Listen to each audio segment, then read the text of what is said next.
With us is Mr. Momodou Senghore, Managing Director, National Road Authority, addressing key aspects related to the SeneGambia Bridge project, a transformative project that is set to redefine connectivity and also in a new era of progress in the Gambia. Thank you for granting us this interview in spite of your busy schedule. But to start with, I would like you to introduce yourself. Thank you. My name is Mr. Senghore, and I'm the Managing Director of the National Road Authority. Thank you. Which company is contracted to do the construction? It's Kosam Covium in partnership with RSKSA. And how is the construction work faring? Well, it has reached an advanced stage now because the most difficult bit, which is the piling, of course, it's 90, 95, 96, 97% done. So we've only got 1 or 2 piles to do, including the apartments. But all the piling work has been done. That's the most difficult bit because, you know, piling in the river, it's really a challenge, really, yes. And as we speak, deck work has also commenced on the Farafenni end, from the Farafenni end, coming towards the summer end across the river. So significant progress has been registered, yes, as far as What is the targeted deadline for the completion of the bridge, and are you on course to meeting that deadline? Well, so far, yes, we are on course. It's end of 2018. That's when the bridge is supposed to be completed, yes. And what sort of bridge do we expect? Because I know NRA has been, constructing roads and bridges, but I'm sure a bridge of this magnitude, this is the first time we do be involved in this kind of project. Absolutely. So what sort of bridge do we expect at the end? Well, of course, a high caliber bridge in terms of standards. You can see, I mean, we're not compromising anything. All the standards have been respected. And that's why we have the resident engineer, of course, with his team on top of issues on site to make sure all the standards specified in the contract are met.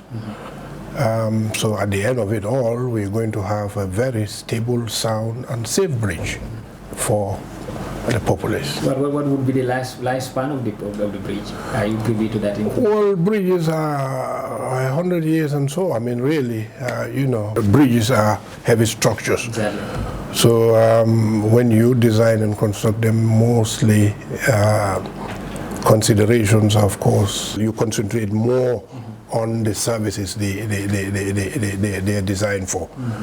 So that being the case, really, we're looking at 100 years and beyond. Okay. Yes. Impressive. And in every project, of course, you must have challenges or bottlenecks. Are you facing any challenge? Of course. One is the soil condition on the approaches.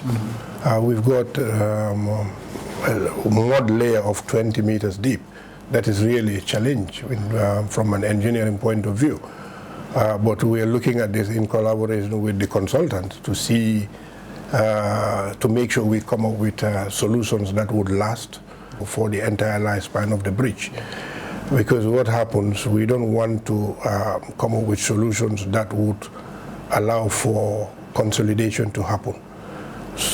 Because building heavy structures on soil that is not very stable can result to what we call in engineering differential settlements because of the load. So the solutions we are looking at would definitely obviate that at the end.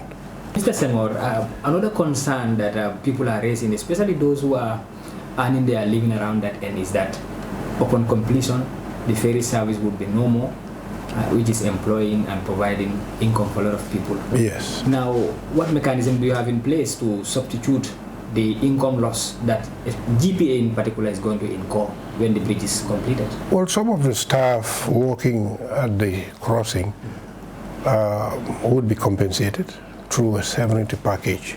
That is, we are in agreement with the bank on that. So to compensate for the losses, you said, yes.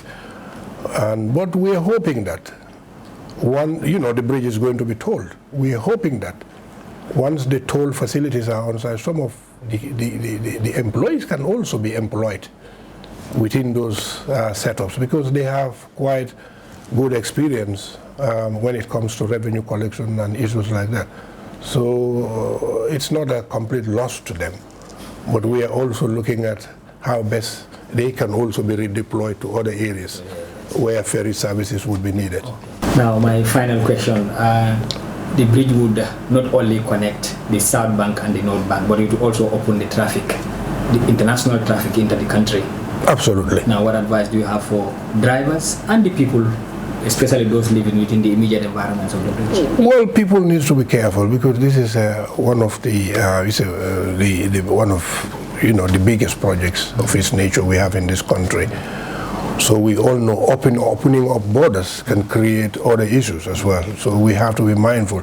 I mean, this is one reason why family planning was even hired to sensitize people ahead of, commissioning the bridge, because you have all sorts of people coming, through the corridor via the bridge. So really, people have to be mindful, not only because of social issues, but of course traffic issues as well.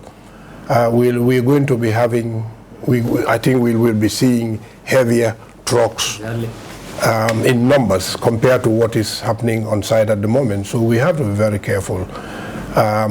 We've carried out other studies, of course, still with African Development Bank, to see if the corridor, the Trans-Gambia corridor, can be strengthened for the heavy loading that we are expecting.